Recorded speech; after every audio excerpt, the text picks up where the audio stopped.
Assalamualaikum warahmatullahi wabarakatuh. Perkenalkan, nama saya Muhammad Fadil Rizky dengan nomor NIM B1A1214339 kelas K. Saya akan menarasikan buku kewarganegaraan.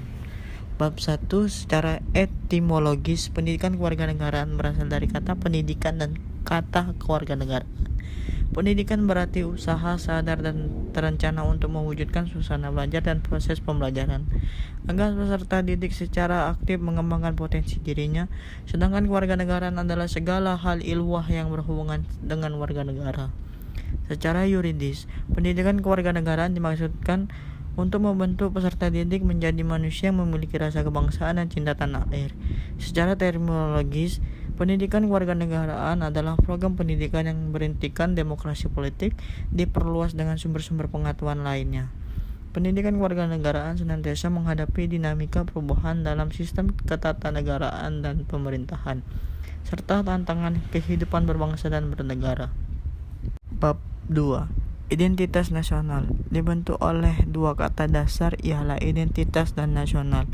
Identitas berasal dari bahasa Inggris identity, yang secara harfiah berarti jati diri, ciri-ciri atau tanda-tanda yang melekat pada seseorang atau suatu sehingga mampu membedakannya dengan yang lain.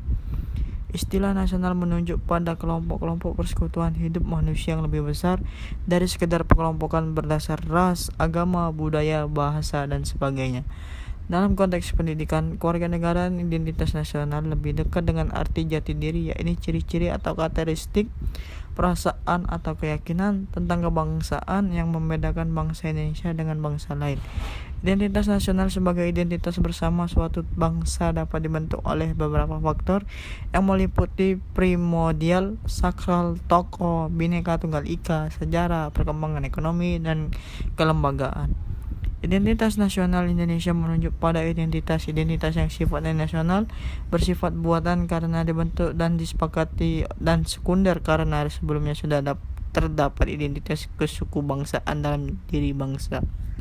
Bendera negara Indonesia, bahasa negara, dan lambang negara, serta lagu kebangsaan merupakan identitas nasional bagi negara bangsa Indonesia yang telah diatur lebih lanjut dalam Undang-Undang Republik Indonesia Nomor 24 Tahun 2009 tentang bendera, bahasa, dan lambang negara serta lagu kebangsaan. Secara historis, identitas nasional Indonesia ditandai ketika munculnya kesadaran rakyat Indonesia sebagai bangsa yang sedang dijajah oleh bangsa asing pada tahun 1908 yang dikenal dengan masa kebangkitan nasional atau bangsa. Pembentukan identitas nasional melalui pengembangan kebudayaan Indonesia telah dilakukan jauh sebelum kemerdekaan, yaitu melalui Kongres Kebudayaan 1918 dan Kongres Bahasa Indonesia I tahun 1938 di Solo. Peristiwa-peristiwa yang terkait dengan kebudayaan dan kebahasaan melalui Kongres telah memberikan pengaruh positif terhadap pembangunan jati diri atau identitas nasional. Identitas nasional sangat penting bagi bangsa Indonesia karena satu, bangsa Indonesia dapat dibedakan dan sekaligus dikenal dengan bangsa lain. Identitas nasional bagi sebuah negara bangsa sangat penting bagi kelangsungan hidup negara bangsa tersebut karena dapat mempersatukan negara bangsa. Dan 3, identitas nasional penting bagi kewibawaan negara dan bangsa Indonesia sebagai ciri khas bangsa. Bab 3. Integrasi nasional berasal dari kata integrasi dan nasional. Integrasi berarti memberi tempat dalam suatu keseluruhan. Dalam Kamus Besar Bahasa Indonesia, integrasi berarti pembaruan hingga menjadi kesatuan yang bulat dan utuh. Kata nasional berasal dari kata nation yang berarti bangsa sebagai persekutuan hidup manusia. Integrasi nasional merupakan proses mempersatukan bagian-bagian unsur atau elemen yang terpisah dari masyarakat menjadi kesatuan yang lebih bulat sehingga menjadi satu nation atau bangsa. Jenis-jenis integrasi mencakup 1. Integrasi bangsa, 2. Integrasi wilayah, 3. Integrasi nilai, 4. Integrasi elit atau massa, dan 5. Integrasi tingkah laku atau perilaku integratif. Integrasi berkebalikan dengan disintegrasi.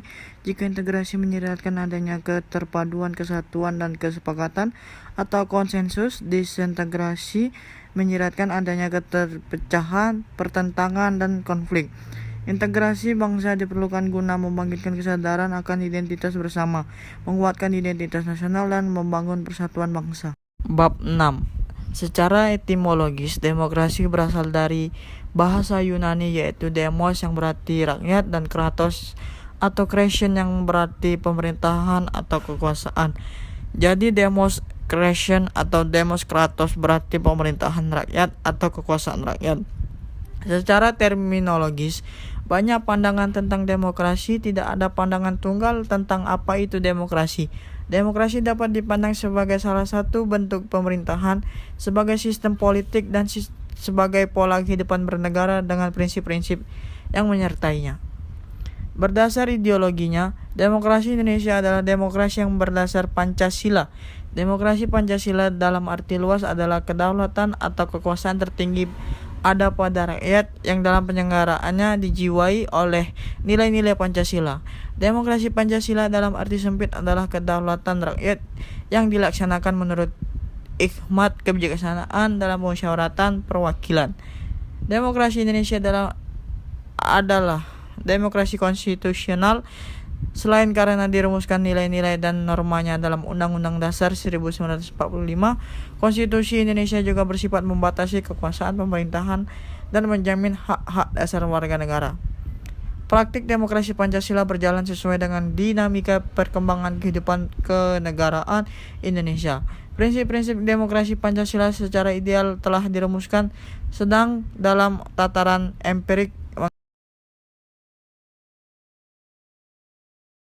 sebagai pilihan akan pola kehidupan bernegara, sistem demokrasi dianggap penting dan bisa diterima banyak negara sebagai jalan mencapai tujuan hidup bernegara, yakni kesejahteraan dan keadilan.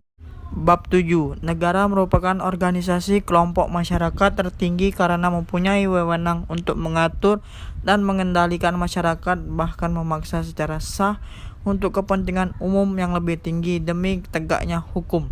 Negara pun dipandang sebagai subjek hukum yang mempunyai kedaulatan sovereignty yang tidak dapat dilampaui oleh negara manapun. Penegakan hukum di Indonesia masih menghadapi masalah dan tantangan untuk memenuhi rasa keadilan masyarakat. Penegakan hukum sangat penting diupayakan secara terus-menerus untuk meningkatkan ketertiban dan kepastian hukum dalam masyarakat, sehingga masyarakat merasa memperoleh perlindungan akan hak-hak dan kewajiban. Bab 8. Wawasan Nusantara bermula dari wawasan kewilayahan dengan dicetuskannya Deklarasi Juanda tanggal 13 Desember 1957. Inti dari deklarasi itu adalah segala perairan di sekitar, di antara, dan yang menghubungkan pulau-pulau yang termasuk negara Indonesia dengan tidak memandang luas atau lebarnya adalah bagian-bagian yang wajar daripada wilayah daratan negara Indonesia. Dengan demikian, bagian dari perairan pedalaman atau nasional yang berada di bawah kedaulatan mutlak milik negara Indonesia. Wawasan Nusantara sebagai konsepsi kewilayahan, selanjutnya perkembangan sebagai konsepsi politik kenegaraan, sebagai cara pandang bangsa Indonesia terhadap diri dan lingkungan tempat tinggalnya sebagai satu kesatuan wilayah dan persatuan bangsa. Bab 9. Pengertian ketahanan nasional dapat dibedakan menjadi 3, yaitu ketahanan nasional sebagai konsepsi atau doktrin, ketahanan nasional sebagai kondisi, dan ketahanan nasional sebagai metode atau strategis. Ketahanan nasional sebagai konsepsi adalah konsep khas bangsa Indonesia sebagai pedoman pengantar penyelenggara bernegara dan berlandaskan kepada ajaran Astagatra. Ketahanan nasional sebagai kondisi adalah kondisi dinamis bangsa Indonesia yang berisi kedaulatan dan daya tahan. Ketahanan nasional sebagai metode atau strategi adalah cara yang digunakan untuk menyelesaikan masalah dan ancaman kebangsaan melalui pendekatan Astagatra yang sifatnya integral komprehensif.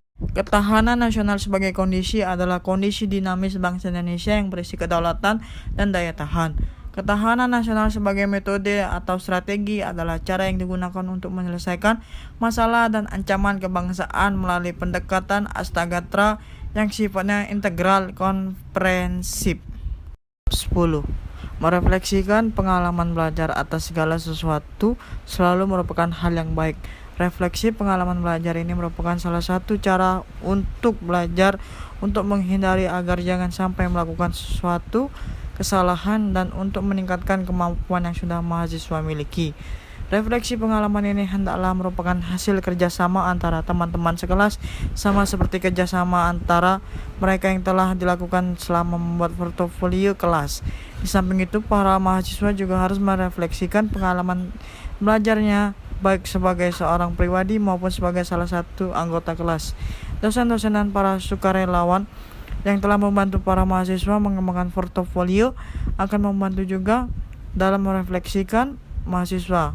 Berikut narasi dari saya, sekian dan terima kasih. Mohon maaf jika ada salah kata.